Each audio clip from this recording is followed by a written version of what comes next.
Alors, nous allons nous intéresser dans cette vidéo à l'établissement de la fonction de transfert d'une lentille, notamment de sa phase. Donc là, on va faire ça par trois méthodes différentes, et ici je présente une première méthode. Alors, une lentille, ça permet de transformer une onde plane en une onde sphérique.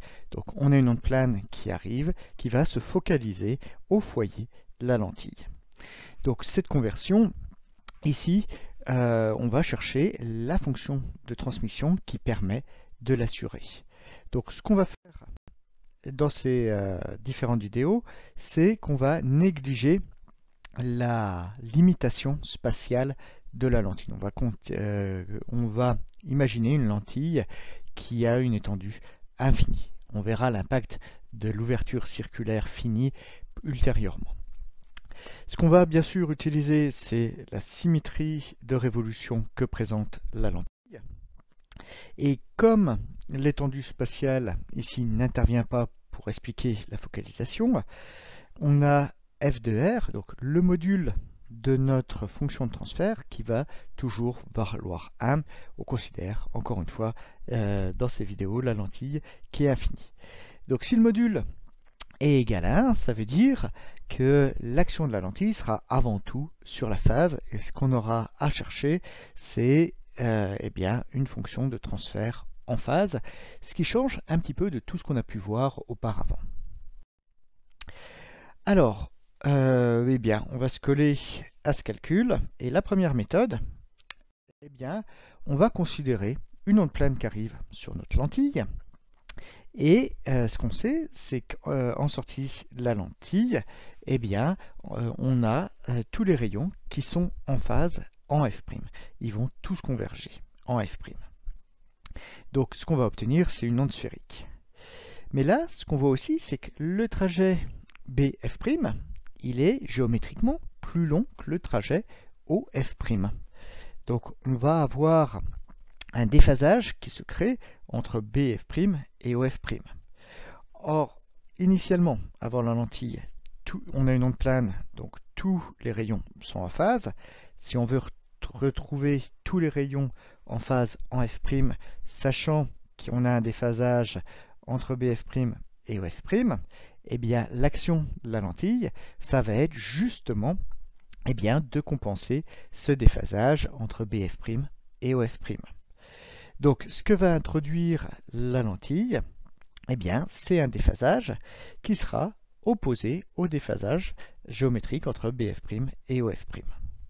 Donc du coup, ce qu'on va chercher, c'est la différence de marche entre OF' et BF', et ça va correspondre à ce que doit introduire la lentille pour corriger le décalage qu'on a entre les deux rayons en sortie. Alors, cette différence de marche, on sait que OF' c'est la focale de la lentille. BF', on peut l'avoir directement en utilisant Pythagore. Donc BF', c'est égal à la racine carrée de f' au carré plus r carré. Ce qu'on peut alors faire, c'est une approximation, parce qu'on sait qu'on travaille toujours près de l'axe, et donc le rayon qu'on considère en sortant de la lentille, il est peu éloigné de l'axe optique, donc R est faible, et il est en tous les cas beaucoup plus petit que f'. Donc ce que je vais faire, c'est quelque chose qu'on a déjà fait à maintes reprises, donc ça doit commencer à devenir une habitude. On va prendre la valeur la plus élevée qui correspond à la longueur de propagation. Ici, c'est f', on va le sortir pour faire apparaître le rapport R sur f', qui est faible. Donc ce rapport étant faible, on va pouvoir faire un développement limité de la racine carrée. C'est une puissance 1,5, donc 1 plus epsilon à la puissance 1,5, c'est 1 plus 1,5 de epsilon. Donc c'est ce qu'on fait ici avec epsilon qui vaut R sur f' au carré. Et ça nous donne la différence de marche qui vaut f' moins 1,5 de R sur f' au carré. Donc cette différence de marche, c'est moins 1,5 R f' au carré. La focale au numérateur a disparu.